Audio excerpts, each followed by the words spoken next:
pushing the power mower is Marvin Crater. Crater is 38 years old. He stands 6 feet tall, weighs 200 pounds, looks like any ordinary guy that you might find living down the block. He's married, has a wife and 3 children, lives in a modest neighborhood, drives a 10-year-old car. He used to play pro baseball. Present occupation, cop. Hi, Dad. Let's play some football tonight.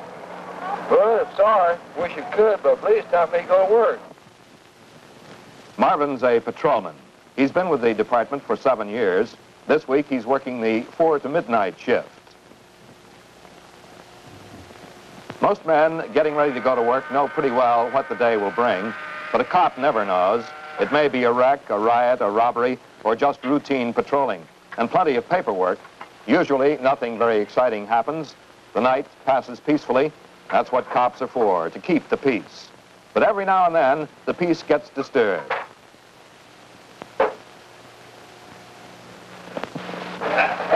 Hi, sweetheart. We'll go to the station. Okay. Every time Crater leaves the house, there's the possibility that he won't come back. Like the other 200 officers on the force, he never thinks about the danger involved, but his wife does. Some maniac with a gun, some drunk behind the wheel of a car, a brick tossed by a demonstrator, anything could happen. She thinks about it, but she doesn't let it show. They never discuss the subject, but she knows that each goodbye may be the last.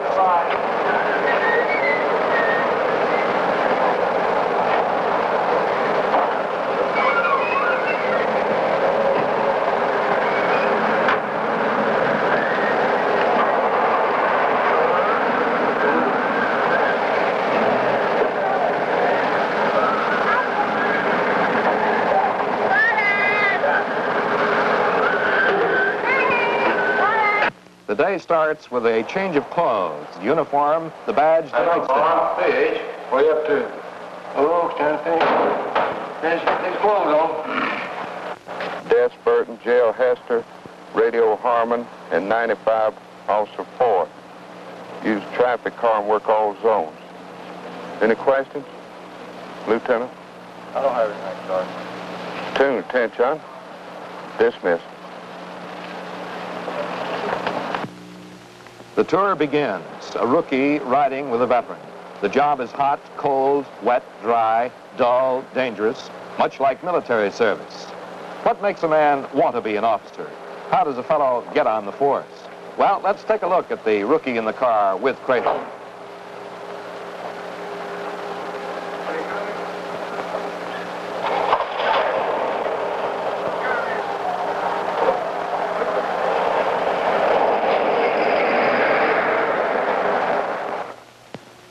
This is Harold Burton, fresh out of the Air Force.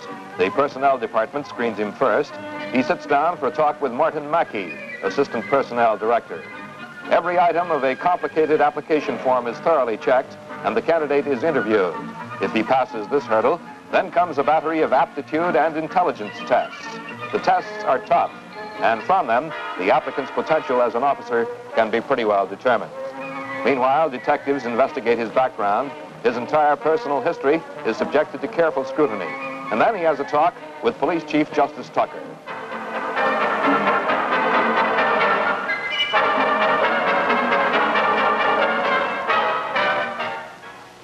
Mr. Burton, just why do you wish to become a police officer?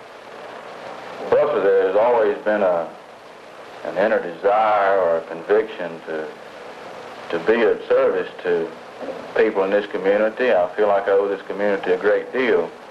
And having a desire to be in police work and a desire to service the people of this community, I feel that this would be the best way I could do it. Accepted, he starts a rugged course of training. Gentlemen, this morning we will take up riot control.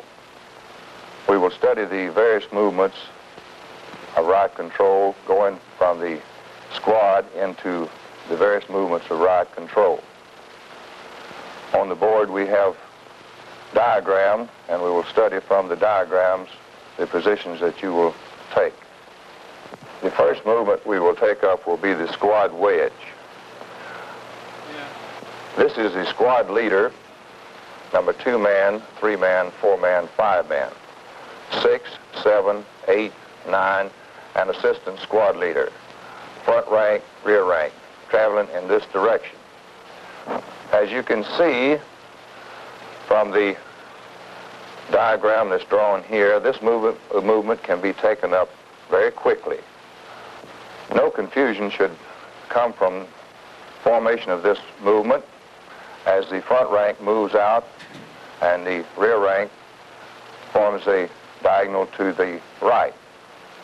Another thing to be considered would be the amount of force that you were receiving at the time you obtained your prisoner, or had your prisoner secure as to what direction you would take. 16 weeks of intensive instruction in 60 subjects are laced with many hours of exercise. Each officer has to be in top physical condition. He must know how to defend himself against every sort of attack. He learns to disarm an opponent, whether the weapon be a rifle, shotgun, pistol, or knife. Sometimes the repetition of the practice gets monotonous, but someday the skill may save his life.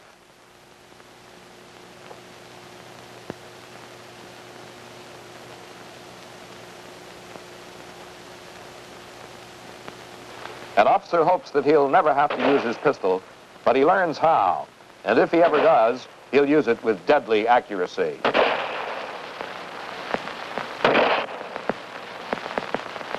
Ready on the right, on the left, on the line. Commence fire.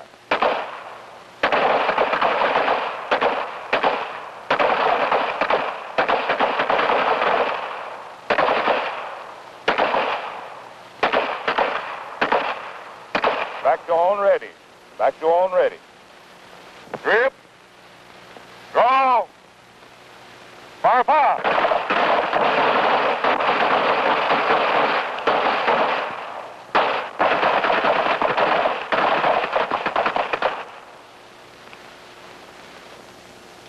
Nothing is trickier than piloting a patrol car through traffic at speeds of 70 and 80 miles per hour.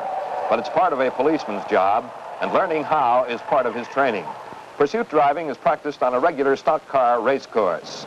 Chasing a speeder or facing a gun are equally dangerous, but members of modern police departments must be able to do both with equal competence. Lessons learned on a track can prevent a tragedy in traffic. The Police Academy curriculum includes first aid, criminal psychology, laws of evidence, public speaking, and familiarity with the city these men serve.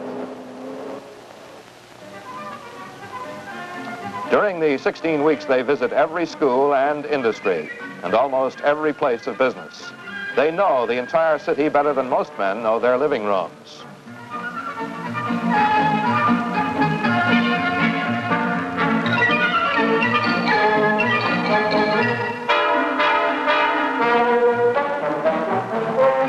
The training finally ends. The candidate is now a cop. He walks a lonely street, insulated by his badge from the very people he is sworn to serve. But behind the badge, there is a heartbeat. Beneath the uniform, a man. A man who makes mistakes, a man who does his best, a man who serves without glamour, without glory. So the day begins. Officers Burton and Crater patrolling their beat.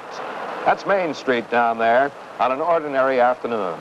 The cruiser is merely a means of transportation. Officers still make their checks on foot. They vary their visits to avoid establishing a pattern.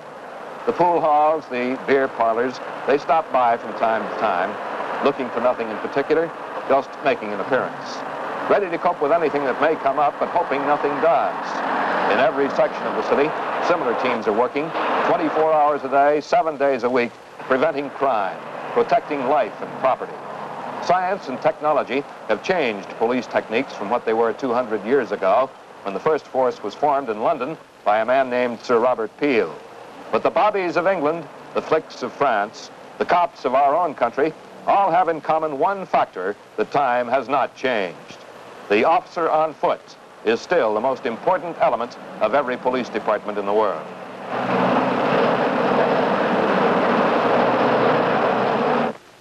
This This is the Combined Fire Police Communications Center. They have radio contact with every police car and pumper, with the Sheriff's Department, and with the State Highway Patrol.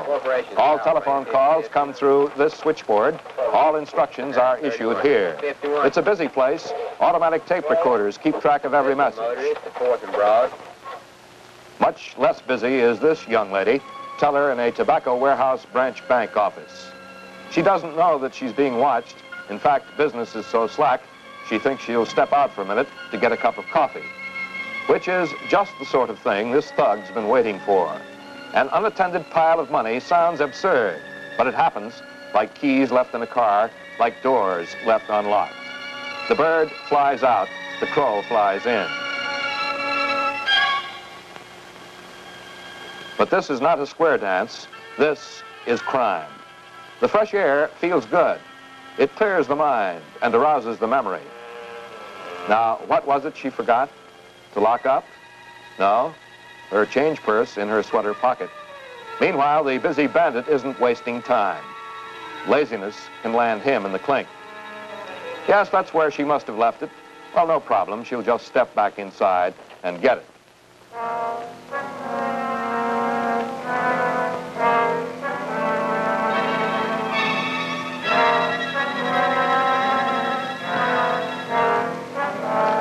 Lady, back there in the corner, face the wall and don't move. That's right. And keep your mouth shut.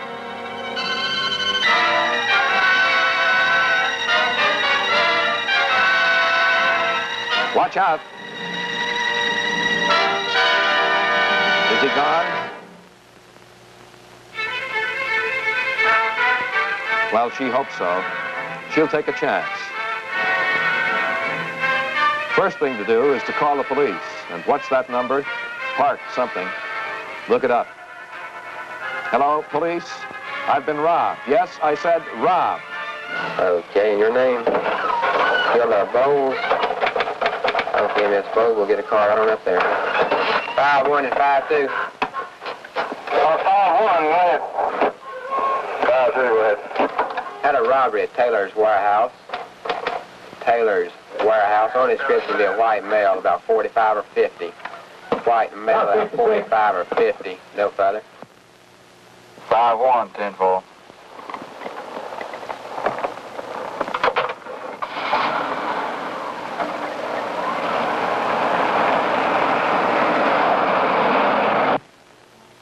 In less than 5 minutes, the first car arrives. Prater and Burton run inside. The second car is right behind them with officers Thorpe and Aldridge. A minimum of 2 cars are sent to the scene of any major crime. They'll get the basic facts, make a quick report. The process now begun will continue till the criminal is caught. It may take minutes or it may take months. The witness, naturally, is upset, but she's their only source of information. Burton calls headquarters for the dogs. If the man's still in the warehouse, the dogs will find him.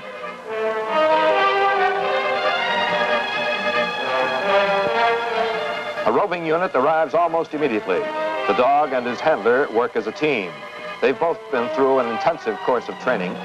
The jaws of these German shepherds clamp shut with approximately 43,000 pounds of pressure, slashing flesh and bone. They are fast, fearless, ferocious. The terror of these 2 fierce rows of teeth can reduce a desperate tough guy to a quivering lump of jelly. This time, the search yields nothing. While the dog searches the warehouse, Sergeant Bill Kiger, a specialist from the identification lab, lifts fingerprints. These can be used in 2 ways. First, to provide a clue as to the identity of the suspect, and second, to link him to the scene. Photographs of the scene will be used in court to give the jury a more accurate account of the situation than words alone can provide. The victim is taken downtown to headquarters to give a more detailed story of what happened. From her description of the robber, a composite picture will be constructed with a series of overlays. Each piece of transparent celluloid has on it the sketch of one feature. From her description, the pieces will be put together in an effort to form a likeness. Identification of the suspect is urgent.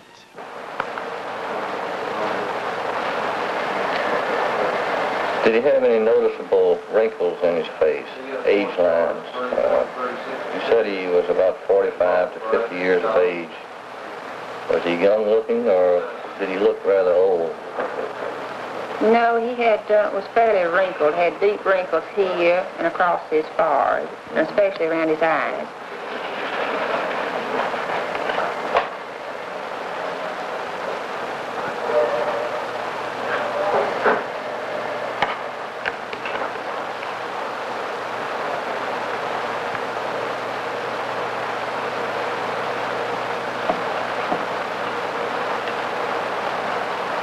Does this look anything like the man you saw? We cannot build a portrait, but we're only looking for look-alikes.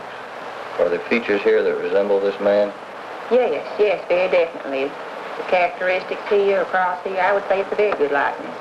Do you think the police officer would be able to recognize this man from this description if he saw the man on the street? I would think so.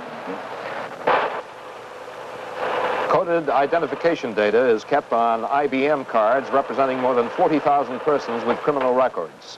The IBM machine has been set to select cards which match the most outstanding features of the suspect: age, size, hair, nose, eyes, and so forth. The cards thus selected are run through the printer, which types a list of numbers corresponding to file numbers of persons with records. The machine can conduct a search in seconds that would require a man months to complete. Kiger will take the list to records and pull photos to show the witness.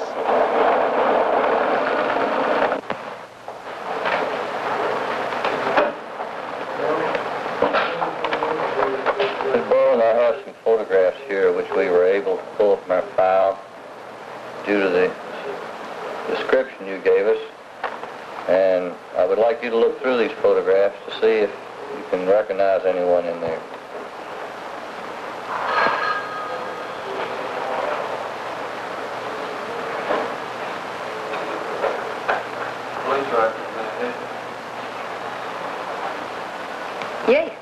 Yes, this is the man right here.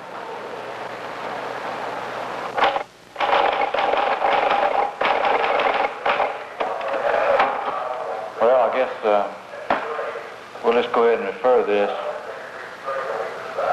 I mean, there's no reason for us to close it out. Go ahead and refer it to the detectives for further investigation. Yeah, let them finish it out.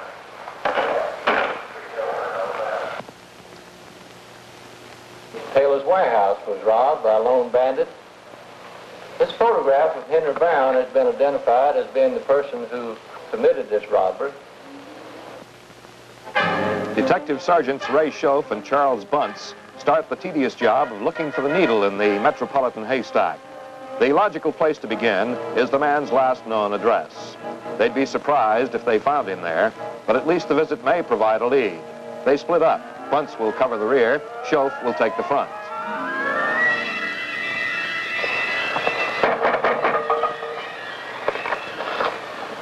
Good morning, ma'am.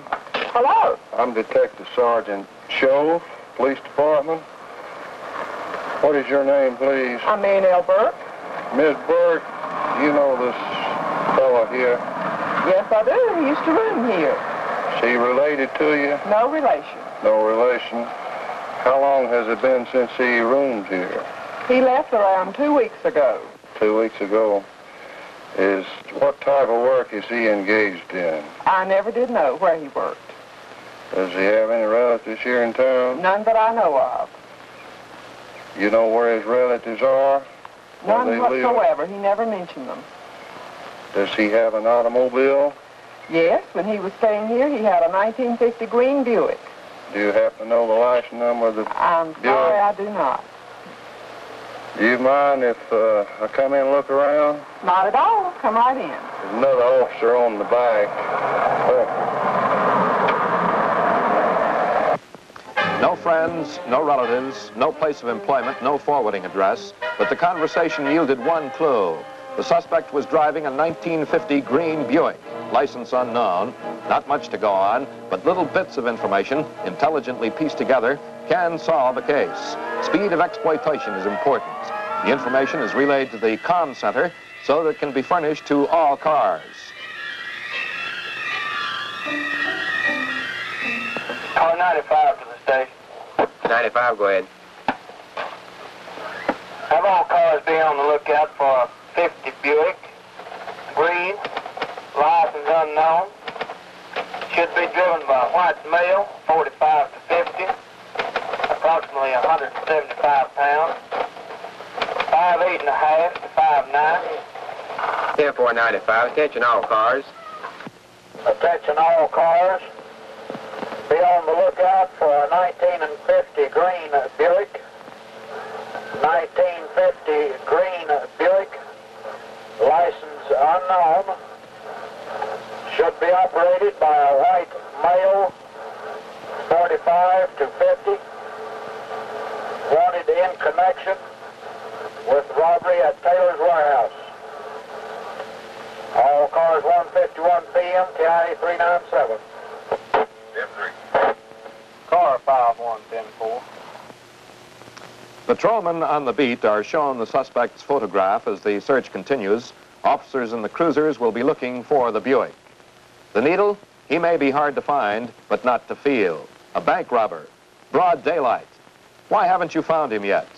What does it take to be a detective anyway? Skill, patience, and shoe leather. Selective enforcement. The cruiser parks out of sight, waiting for someone to tear past at 80 miles an hour. Motorists sometimes cry no fare, but protecting life isn't a game. There goes a green Buick. The chase begins. Other cars are called for assistance.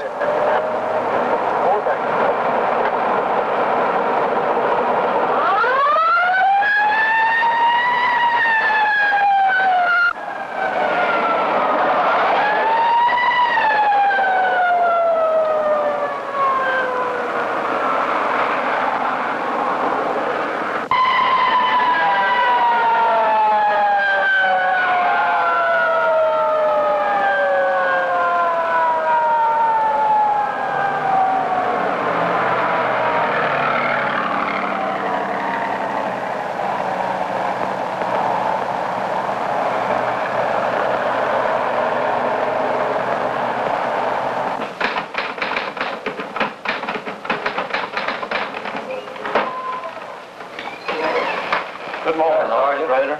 We have the robbery suspect in custody. Is that right? Well, good. Where'd you get him at? Down on I-40. Down at Bargrave entrance. Well, just happened along, you stopped him? No, we apprehended him right after the call came in.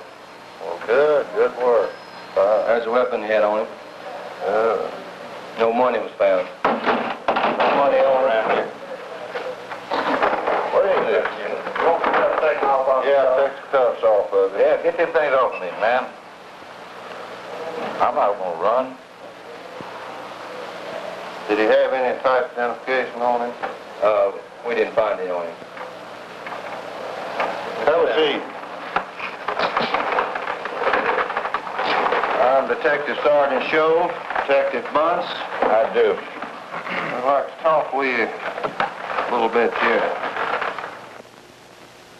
What you getting all this black on me for? Making your fingerprints. Is this legal? Sure it's legal. Huh? Yes, it's legal. Yes, well, I've never been fingerprinted before. Well, it's a good idea for everybody to be fingerprinted sometime during your life. Well, not in the jailhouse, though, do you? Anywhere. Huh? Anywhere. How much this cost me? Huh? Doesn't cost you anything.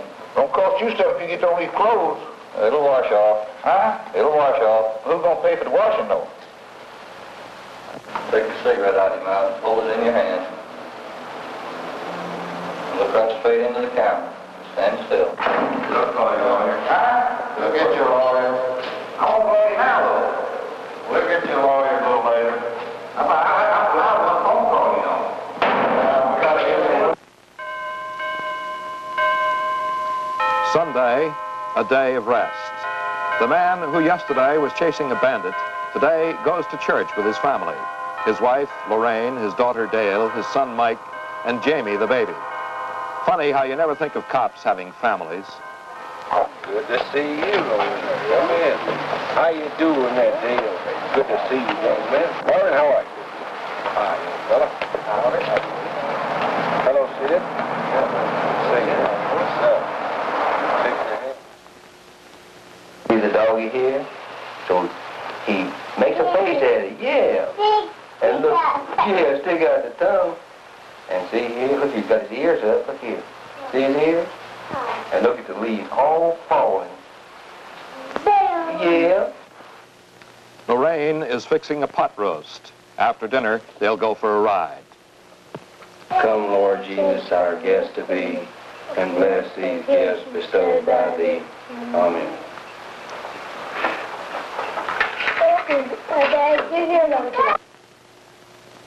Police work is mostly drudgery, but over the head of every officer hangs the sword of uncertainty, killed in the line of duty. It can happen, and it does. And we, whom they have served, seldom remember the sacrifice. The days pass like the leaves that fall, and we forget. No bugles blow, no flags are flown. The man did his job, the leaves fall.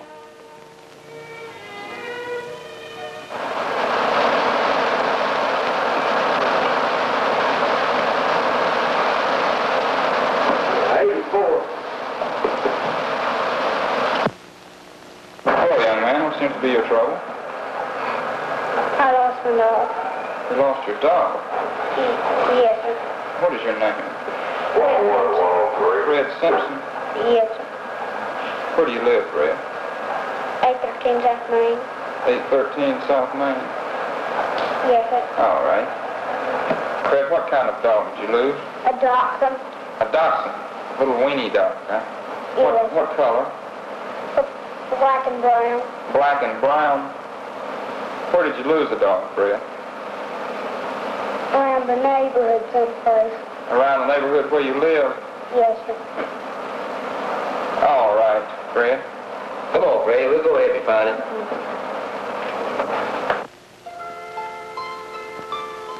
A new day begins, helping a little boy look for his lost dog. It's all part of the job, but this is the part that policemen enjoy, helping someone like this youngster. For Fred Simpson, a policeman is a pal, a big man with a silver badge who helps a fellow find his dog.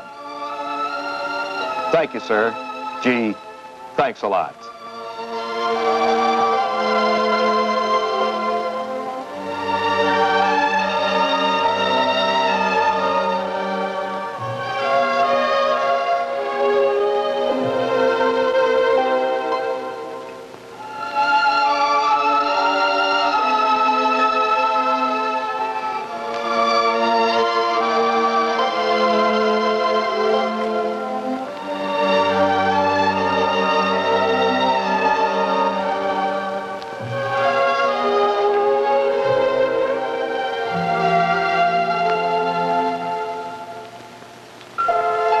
Yes, thank you, sir. Gee, thanks a lot. Glad we could help you.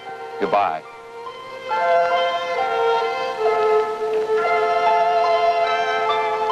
On patrol, ready for whatever turns up.